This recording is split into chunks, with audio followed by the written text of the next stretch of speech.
Imagine this. You're sitting alone in a room you've been in 1,000 times before. The walls haven't changed. The furniture is where it always is. The silence feels familiar. But something's different tonight, something quietly unbearable. You sense a presence, not outside of you, but within you. A murmur beneath your thoughts, an unease beneath your skin. It's not fear exactly, it's recognition. You've just sabotaged something. Again. Maybe it was a relationship. Maybe it was a goal you claimed to want. Maybe it was your own peace of mind. You said something you didn't mean, or maybe you meant it too much. You procrastinated, you avoided, you numbed, and now you're left with the same old question cloaked in a new disguise. Why do I keep doing this to myself? The enemy isn't out there, it's in the mirror, and somehow that makes it worse. We live in a world obsessed with external threats, politics, technology, inflation, the other side, the other person, the circumstances we can't control. But what if the most dangerous force shaping your life is not outside of you, but the parts of yourself you refuse to see? Carl Jung once wrote, "Until you make the unconscious conscious, it will direct your life and you will call it fate." And so we go on calling it fate, or bad luck, or bad timing, or trauma, or love. But what if it's none of those things? What if your suffering is handcrafted by you? What if the biggest obstacle to your growth is the very identity you've built to survive? Think about it. How many times have you set a goal, something you genuinely wanted, only to watch yourself sabotage it, slowly, subtly, cleverly?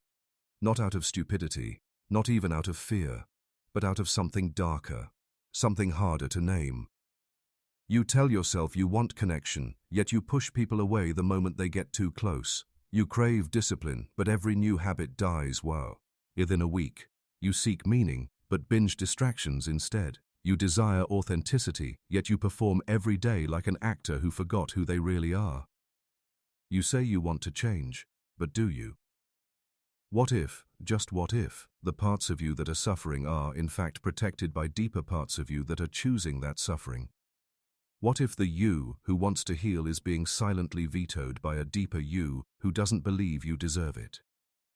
And here lies the central paradox. You want to be free, but you fear who you'll be without your pain. You want love, but you hate the parts of you that want it most. You want purpose, but you don't believe you're worthy of it. What if you've spent your entire life trying to fix the wrong problem? We were taught to look outward, fix the job, fix the relationship, fix the body, fix the bank account. But Carl Jung taught us that there are ghosts within us, shadow figures we've buried, forgotten voices we've silenced, desires we've deemed dangerous. And those things don't die quietly. They become the architects of your self-sabotage. You think you're making choices, but are you? Or are you just reenacting internal wars you've never dared to name? Here's the real tragedy. Most people don't know they're at war with themselves. They just think life is hard, or unfair, or meaningless. They blame their anxiety on stress, their depression on circumstance, their loneliness on bad luck. But if they stopped for just a moment, if they really listened to what the silence is trying to say, they might hear something terrifying. You are still your own worst enemy, because you don't know who you really are. Not the persona you show to the world, not the voice in your head narrating your day, not even the you that's trying to be better, but the hidden you, the shadow, the forgotten child, the repressed anger, the inconvenient truth. Oh, the unacceptable longing, the parts you've spent your life running from, they're the ones pulling the strings. You've been trying to kill the symptoms, but the disease lives in the basement of your psyche. And the worst part, you built that basement, you decorated it, locked the doors, lost the key, then convinced yourself it was just a myth. Jung didn't invent the shadow. He gave it a name, a shape, a language, and with that he gave us a map, a way to make sense of the madness. But before the healing comes the reckoning. You are not broken because of the world. You are broken because of what you've exiled inside yourself. And every time you feel resistance, fear, procrastination, rage, guilt, jealousy, it's not a malfunction, it's a message. It's your shadow speaking, and it's been speaking for a very long time. So here's the question no one wants to ask. If you've spent your life becoming the person others needed you to be, who did you kill in the process? Let that question echo. Sit with it. Don't try to answer it. Not yet. Because to confront your inner enemy, to truly face the shadow, you must first understand how it was born, how it hides, and why it still rules over you like an invisible tyrant. The real enemy is not fear. It's the part of you that believes fear keeps you safe. The real enemy is not self-doubt. It's the identity built on needing to be doubted. The real enemy is the story you've mistaken for the truth. And to change that, you must go where few dare to go, into the depths of the psyche, into the hidden chambers of shame, into the philosophical roots of your suffering. You weren't born your own worst enemy. That took years. Years of learning to split yourself into acceptable and unacceptable. Years of watching others reward certain behaviors and reject others. Years of making unconscious contracts with the world. If I'm good, I'll be loved. If I'm quiet, I'll be safe. If I don't need anything, I won't be a burden. These are not conscious beliefs. They are psychological survival codes written in silence and shadows, formed when your nervous system was still learning what it meant to be human in a world that often isn't. This is where the shadow is born. Carl Jung defined the shadow as the part of the unconscious mind consisting of traits, desires, and impulses that the conscious ego finds unacceptable. In other words, everything you are, but refuse to see. Anger, neediness, arrogance, lust, power, vulnerability, all buried beneath the mask you wear. But here's the tragic irony. What you repress doesn't disappear, it festers, and eventually it fights to be seen, not as itself, but in distortion. Jung warned that the more we repress the shadow, the more it controls us from the dark, and often it appears in the form of self-sabotage, projection, compulsions, addictions, and even ideology. We think we are in control, but most people are just acting out unresolved psychic battles that began in childhood. Take a moment and reflect. When was the first time you felt you had to be someone else just to be accepted? When did you first sense that a part of you had to die to be loved? These moments, seemingly insignificant, are philosophical wounds. They fracture not just your psychology, but your ontology, your very sense of being. Sartre, the French existentialist, believed that the human being is condemned to be free. In other words, we are responsible not only for our choices, but for the meaning we assign to life itself. That's a terrifying weight to carry. So we offload it. We become who others need us to be. We follow scripts. We build personas. We conform to identities, careers, relationships, and ideologies that shield us from the abyss of freedom.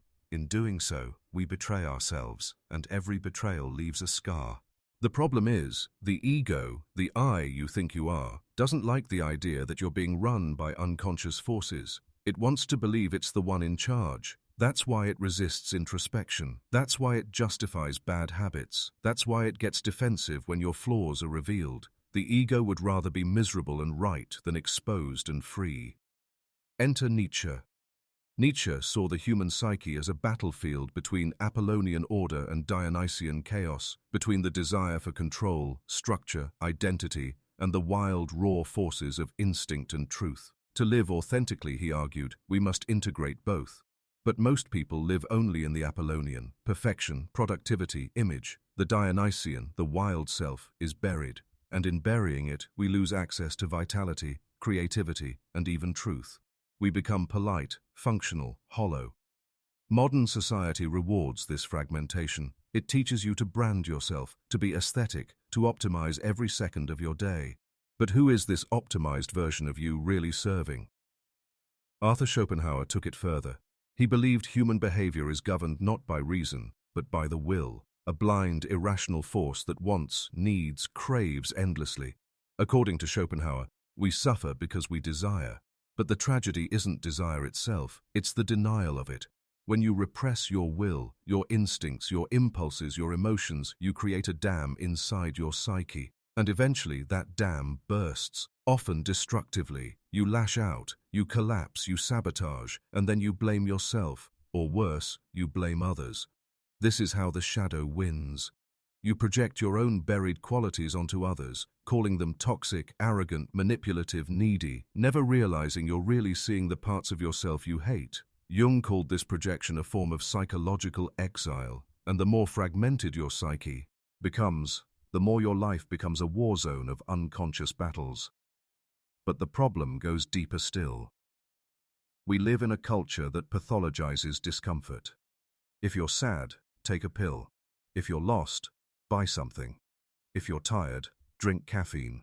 If you're insecure, post a filtered photo. Every symptom is treated like a glitch. But what if these so-called glitches are the only real signals you're getting from the parts of you still trying to be heard? Aldous Huxley warned that the real danger wasn't authoritarian control. It was sedation through pleasure, a society that gives you comfort instead of truth, convenience instead of meaning, dopamine instead of depth. And so we become spiritually starved in a world of abundance. We scroll endlessly, not because we're bored, but because we're avoiding something dark, something primal, something sacred, ourselves. You don't self-sabotage because you're weak. You do it because there are parts of you that were never allowed to speak, and now they scream. You don't procrastinate because you're lazy. You do it because your goals aren't aligned with your authentic will. You don't numb because you lack discipline. You numb because feeling would mean facing decades of unprocessed grief, rage, longing. And still, the world tells you to be positive, to hustle, to meditate, to manifest. But none of that matters if the person doing the manifesting is built on lies. Real transformation is not additive, it is subtractive. You don't become who you are by adding more on top. You become who you are by removing everything that isn't you. But to do that, you must descend. You must descend into the psyche, into the place Jung called the shadow realm, where truth is distorted and identity is liquid, where the parts of you you've disowned still wait in silence. This descent is not a metaphor, it's a psychological initiation, a tearing down of illusion, a death of the false self. And most people will never go there, because it's terrifying, because it requires losing everything you thought you were, because it demands confronting the awful, beautiful truth. You created your enemy, you fed it, you clothed it, you mistook it for you. And yet, the shadow is not evil, it is misdirected energy, raw potential, rejected power. If integrated, it becomes strength. If denied, it becomes your saboteur. The choice is yours. But first, you must understand what happens when you don't make that choice. Because the longer you ignore the shadow, the more it infects your life, your relationships, your future. You don't notice it at first. It begins quietly, like a draft through a closed window. A moment of hesitation before making that phone call, a subtle tightening in the chest when you speak your truth, a sudden urge to scroll, to snack, to disappear. Nothing catastrophic, nothing obvious, just enough to keep you one step removed from your life. This is how the shadow survives, not through violence, but through subtlety. Carl Jung warned that what we do not make conscious will come to us as fate, but fate doesn't always arrive with thunder. Sometimes it comes dressed as your everyday decisions, the jobs you choose, the lovers you settle for, the habits you repeat, the dreams you silently discard. You don't feel the consequences until the weight is already there, until the years have piled up and you're staring at a version of your life that looks nothing like the one you imagined. And you wonder, how did I get here?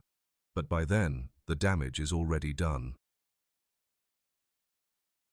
The infected self, when the shadow remains unintegrated, it doesn't just sit in the unconscious, it seeps into every thought, emotion, and behavior. You become a walking contradiction, saying you want truth but hiding behind masks, claiming you seek love but building walls, desiring meaning but and numbing yourself daily with trivialities.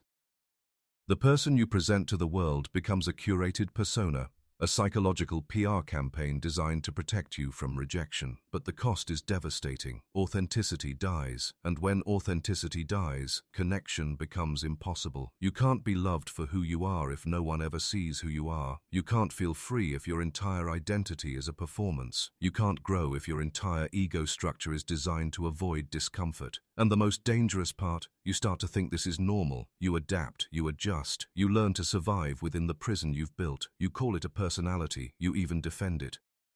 But deep down, a war is raging between the real you and the version of you designed to survive others' expectations. Addiction as escape. Gabor Maté once wrote, "The question is not why the addiction, but why the pain? When the shadow remains buried, pain becomes your baseline. And when pain becomes normal, addiction becomes inevitable, not always to substances, but to avoidance. Avoidance of truth, avoidance of feeling, avoidance of self. Addiction can look like achievement, like busyness, like social media, like perfectionism, like endless scrolling through self-help content without ever actually changing. It doesn't always ruin your life in dramatic ways. It slowly siphons your potential, your presence, your ability to feel alive. Every time you reach for a distraction instead of sitting with your discomfort, the shadow wins a small battle. And over time, those small battles become a war of attrition. You no longer know how to just be. The culture of disconnection, our society does not help. We live in a culture that weaponizes attention and monetizes insecurity. You're constantly bombarded with curated images of perfection, impossible standards, hollow advice. You're taught to outsource your worth to metrics, to followers, to likes, to labels. But what happens when your identity is built on external validation? You become terrified of being seen. Not the polished version of you, the real you, the messy, angry, insecure, confused, raw you. And so you fragment again. You go to therapy, but only say what's socially acceptable. You seek spirituality, but only to feel calm, not to transform. You talk about healing, but avoid the parts of you that actually need it. You don't evolve, you perform evolution. And the more you perform, the more disconnected you become, not just from others, but from your own inner compass. The silent killers, cognitive bias and self-deception, now enter the mind's cruelest trick, confirmation bias. Once you adopt a belief about yourself, I'm not good enough, I'm always abandoned, people can't be trusted, you unconsciously seek out evidence to prove it. You filter reality to protect your beliefs, even when those beliefs are destroying you. This is why self-sabotage feels like truth. When you fail, part of you feels relieved. It confirms the script you've been clinging to since childhood. It validates the shadow's prophecy. See, you were never meant to succeed. This is how the cycle sustains itself. You create the very outcomes you fear, and then use those outcomes to justify never trying again. It's not just psychological, it's neurological. Your brain, wired for efficiency, creates neural pathways around these patterns. The more you repeat them, the deeper they get. The more you sabotage, the more natural it feels. Like gravity, like fate. But it's not fate. It's programming, and you wrote the code, or rather, your wounded self did, the part of you that learned long ago that safety mattered more than freedom. Relationships. The mirror you avoid. Nowhere do the consequences of shadow denial become more evident than in your relationships. You attract people who mirror your unconscious wounds. You think you're in love, but you're really just reenacting trauma. You think you're building connection, but you're just repeating dynamics that feel familiar, not necessarily healthy. You lash out at others, not because they're wrong, but because they touch something raw in you, a buried shame, a disowned desire, a truth you refuse to face. Jung said, everything that irritates us about others can lead us to an understanding of ourselves. But instead of using irritation as a mirror, we use it as a sword. We defend, we blame, we project, and in doing so, we keep ourselves from the very intimacy we crave. The death of meaning. Perhaps the most devastating consequence of remaining your own worst enemy is existential, the slow erosion of meaning. You begin to live on autopilot, not because you're lazy, but because you've lost the inner compass that makes life feel real. You chase goals that don't fulfill you. You stay in jobs that drain you. You shrink your desires to match what feels realistic. Not because it's right, but because it's safe. You may not even notice it happening. It feels like quiet discontent, like low-grade depression, like a hunger for something you can't name. Viktor Frankl, a Holocaust survivor and existential psychologist, observed that when people lack meaning, they numb themselves with pleasure. He called this the existential vacuum, a kind of spiritual suffocation in a world full of distraction. And so we drift, not because we're lost, but because we've never truly arrived. You may still believe that these patterns are just personality traits, that your inner critic is just how you are, that your anxiety, your numbness, your procrastination are random or genetic. But what if they're not? What if they are the very language your unconscious is using to scream for your attention, to wake you up, to show you the truth you've been avoiding your entire life, that you were never broken, you were buried beneath false selves, buried beneath fear, buried beneath stories you didn't write but believed anyway. But here's the part no one tells you. You don't have to stay there. The door to your liberation has always been there, hidden in the very parts of yourself you've rejected. And if you dare to walk through it, everything changes. It begins with rebellion, not against the world, but against the lies you told yourself to survive. Let's open that door. You've been conditioned to believe rebellion means shouting in the streets, tearing down systems, flipping tables. But the most dangerous rebellion, the one that truly threatens the status quo, is the rebellion that happens internally. When you turn against the false self, when you stop playing the role you were never meant to play, when you begin to walk toward the parts of you that terrify you. This is the rebellion Jung called individuation. Not self-improvement, not becoming a better version of yourself, but becoming whole, becoming you, the real you, the buried you, the unapproved, unpolished, unapologetic you. To rebel against the self that sabotages you, you must be willing to dismantle everything that gave it power, your beliefs, your stories, your image, your coping mechanisms, even your dreams if they were born from a need to be accepted rather than from a place of truth. It begins with radical self-confrontation. You must ask yourself questions most people spend their entire lives avoiding.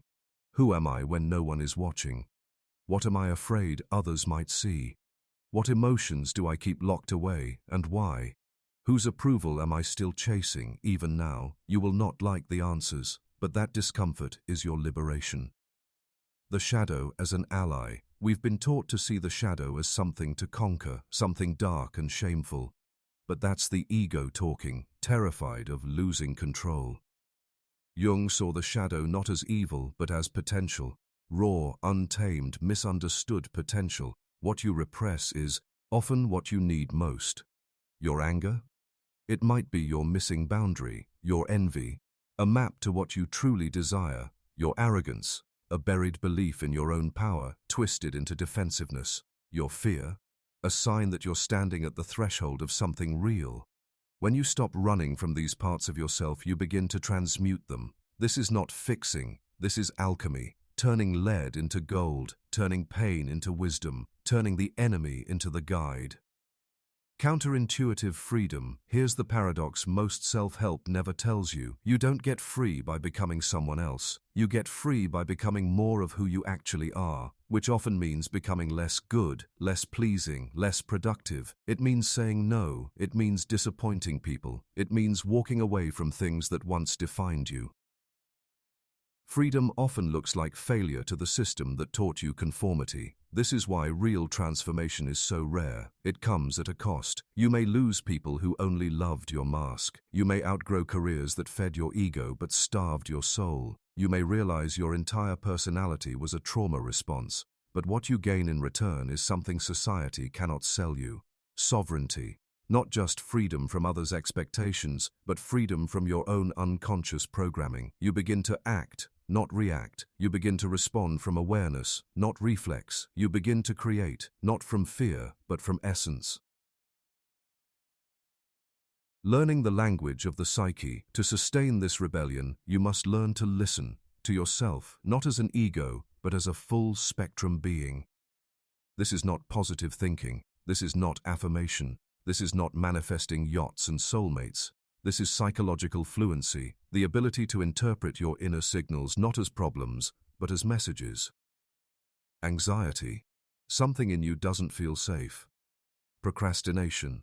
Something in you is resisting the false path. Addiction. Something in you is desperate to be felt. Anger. Something in you has had enough. The ego wants to silence these signals. The shadow wants them to speak. To rebel is to become the translator, to hear the scream behind the silence. This is why Jung said, the privilege of a lifetime is to become who you truly are. But privilege doesn't mean ease. It means responsibility. It means facing every part of yourself, especially the ones you hate.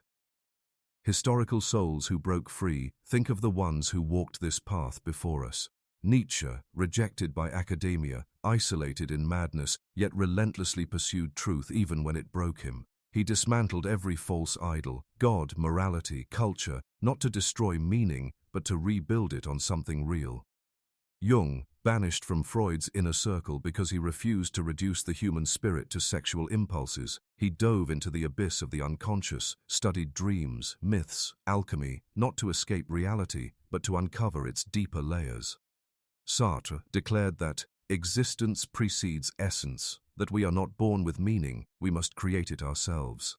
He showed us that freedom is terrifying, but it is also the only thing that makes us human. Viktor Frankl lost his family in a concentration camp, yet still proclaimed that man's search for meaning is what keeps the soul alive.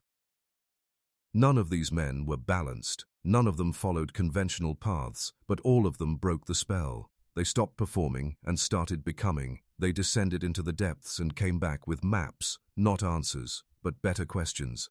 That's what rebellion is. The refusal to accept a reality that numbs your spirit.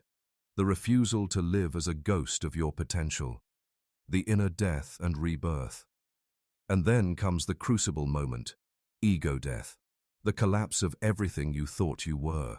The dissolution of every identity you used to protect yourself. It feels like dying because something is dying.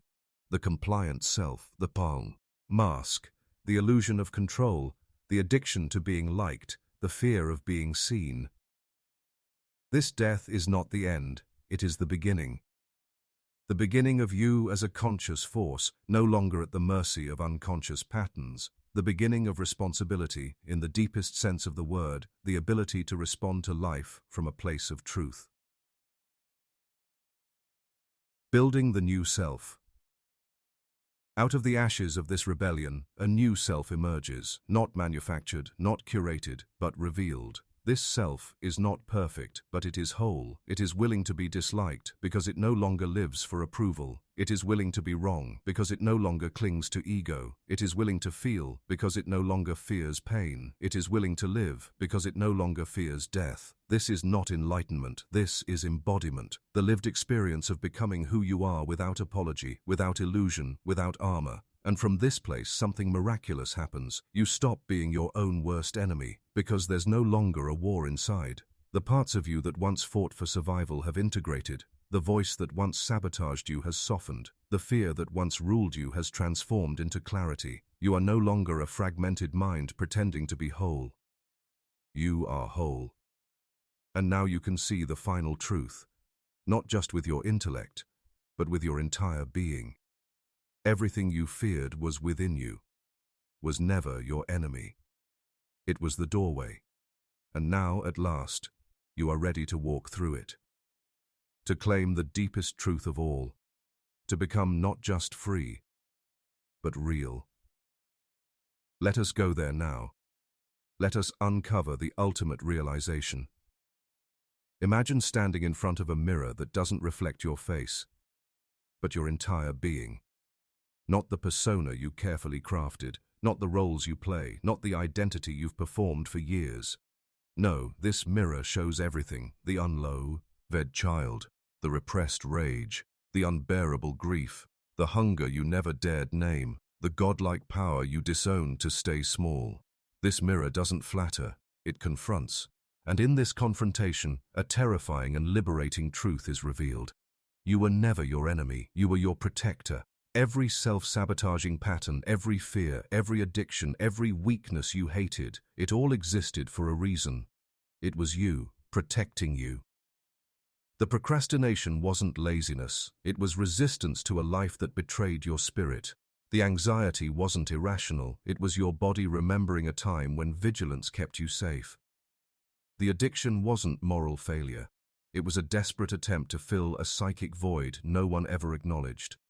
The self-hate wasn't self-inflicted, it was inherited, handed down from a culture that thrives on your inadequacy.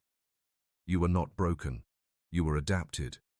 You became what you needed to be to survive in a world that demanded your fragmentation, and now, you're waking up. The real enemy was never you. What if the you you've been fighting isn't you at all?